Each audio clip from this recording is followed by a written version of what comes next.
अस्सलाम वालेकुम dear friends, उम्मीद है आप सब खैरियत से होंगे। हमारा आज का जो लेक्चर है ये इंट्रोडक्टरी लेक्चर है, जिसके अंदर आज हम सेक्शन नंबर 1 और सेक्शन नंबर 2 डिस्कस करेंगे इलेक्शन एक्ट 2017 के। और डेली बेसिस पे हम जो है इसके एक एक चैप्टर और एक एक पोर्शन इसका क्लियर करते चलेंगे। नियर अबाउट कोई 240 इसके सेक्शंस हैं जो हम जो है 15 to 20 डेज़ में क्लियर कर जाएंगे। ठीक है, ये कोई इतना हार्ड सब्जेक्ट नहीं है जितना आपने इसको हार्ड बनाया हुआ है। दूसरी बात ये कि सबसे पहला जो सेक्शन होता है वो होता है किसके बारे में, वो होता है आपका प्रियम्बल के बारे में।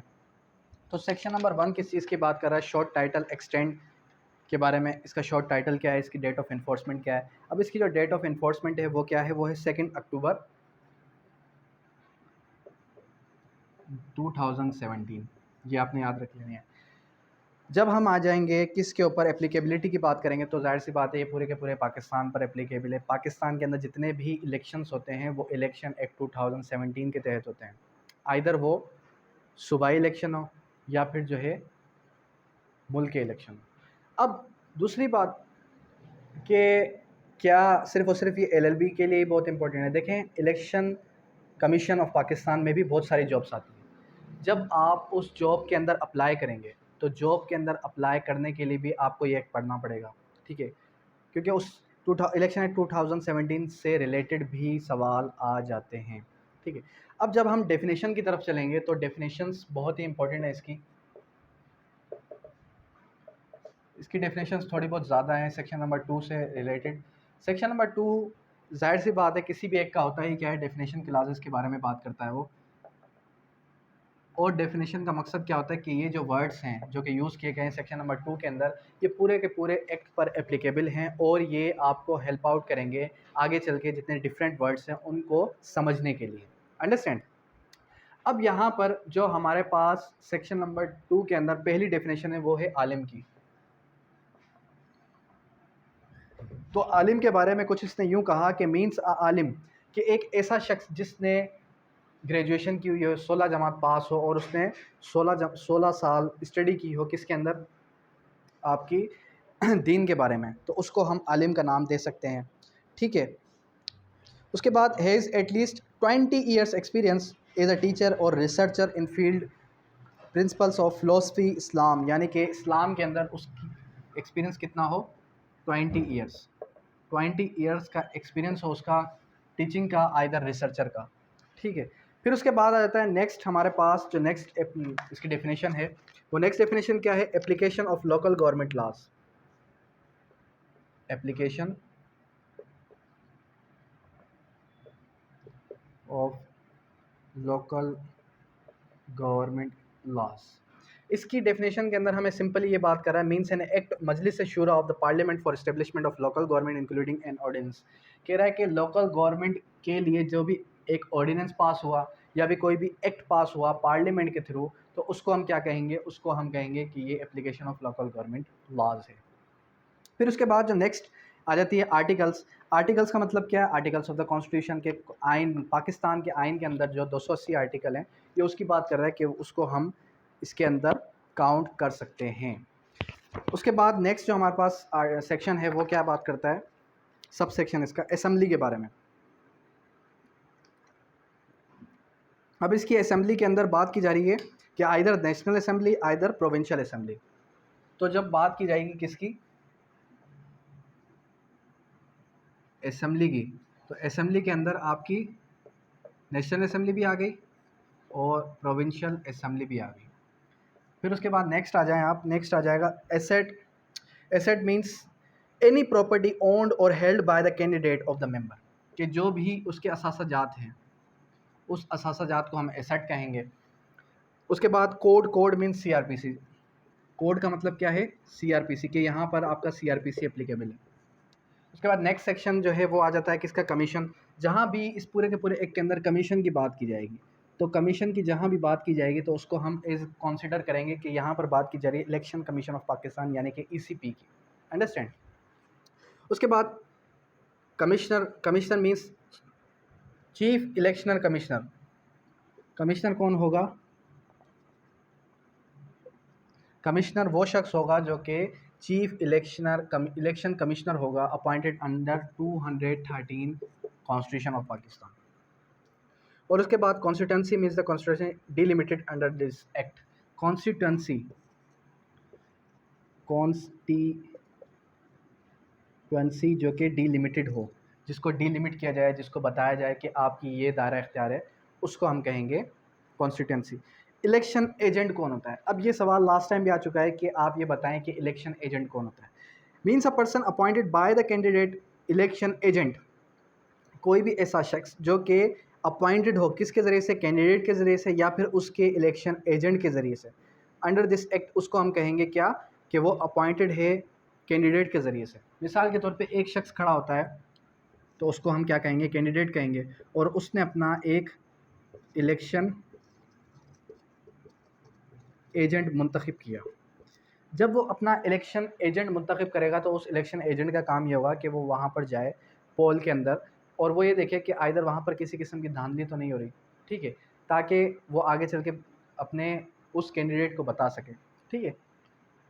उसके बाद क्या आ जाता है? उसके बाद इलेक्टोरल एरिया। अब ये इलेक्टोरल एरिया की बात कर रहा है कि जो हमारे पास अर्बन एरिया है, हमारे पास रूरल एरिया है, तो उस अर्बन और रूरल एरिया के अंदर कौन सा आपका एरिया इलेक्टोरल एरिया काउंट होगा?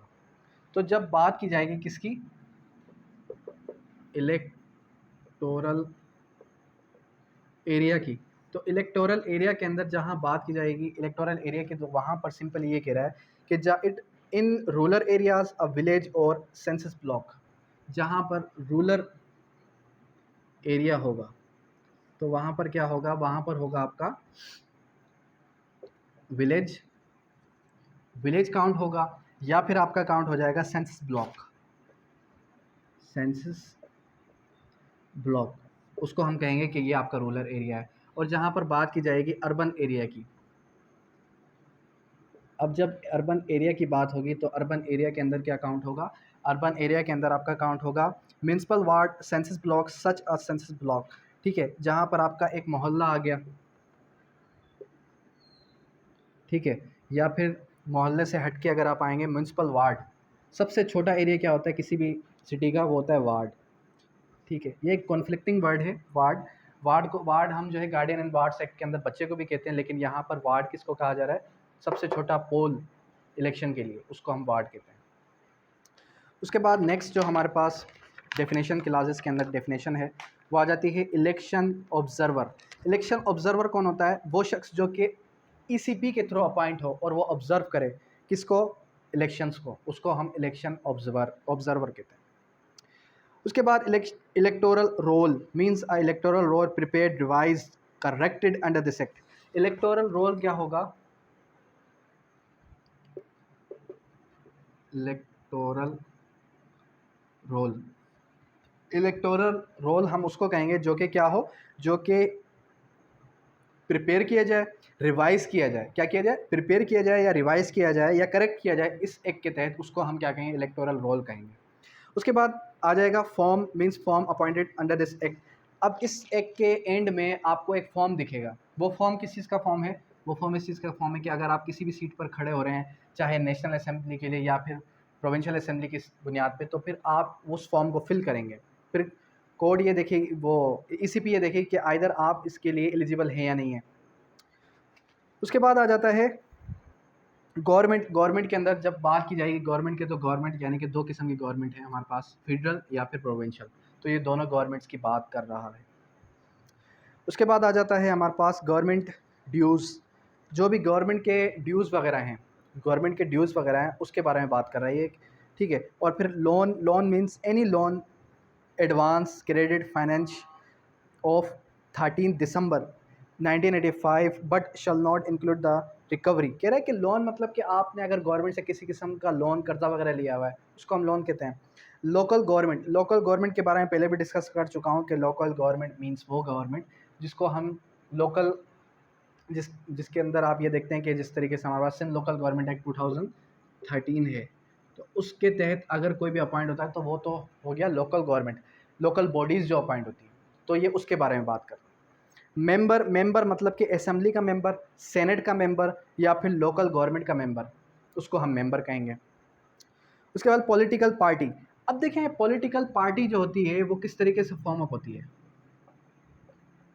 पॉलिटिकल जो हमारे पास पार्टी है वो फॉर्म अप किस तरीके से होगी, ये मैं आगे चल के पढ़ाऊँगा, इसका एक पूरा चैप्टर है।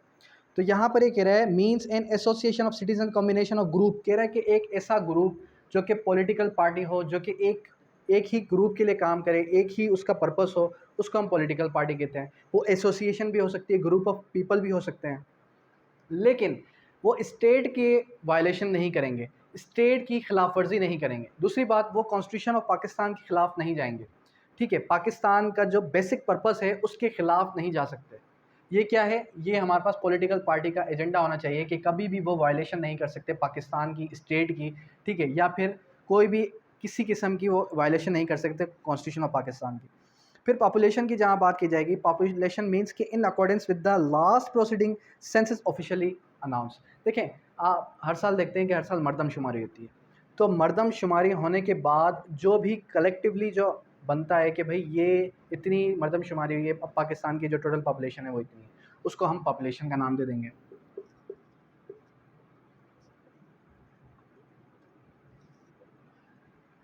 फिर उसके बाद क्या आ जाएगा, उसके बाद आ जाएगा जो मोस्ट इम्पोर्टेंट है, वो आ जाता है रूल्स। रूल्स मतलब कि जो इस एक्ट के तहत जो इसके रूल्स बनाए जाएंगे वो, और फिर नेक्स्ट जो है वैलिडिटी और वोटर। अब बात की जा रही है कि वोटर कौन होगा, ये बहुत ही इंपॉर्टेंट है। वोटर कौन हो सकता है, वोटर कौन होगा। In relation of assembly, voter means in relation of an assembly local government a person who is enrolled as a voter list on the electoral roll any electoral area of the constituency. अब कह रहे हैं कि जो voter होगा उसका नाम होना चाहिए किसके अंदर, वोटर लिस्ट के अंदर, ठीक है, इन पर्टिकुलर एरिया।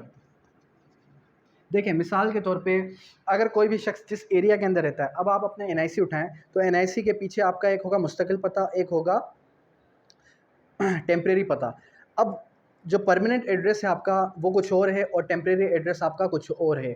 तो यहाँ पर एक कॉन्ट्रडिक्शन आ जाता है कि सर हम किस तरीके से हमारा पता चलेगा कि हम कहाँ जो है वोट कास्ट कर सकते हैं।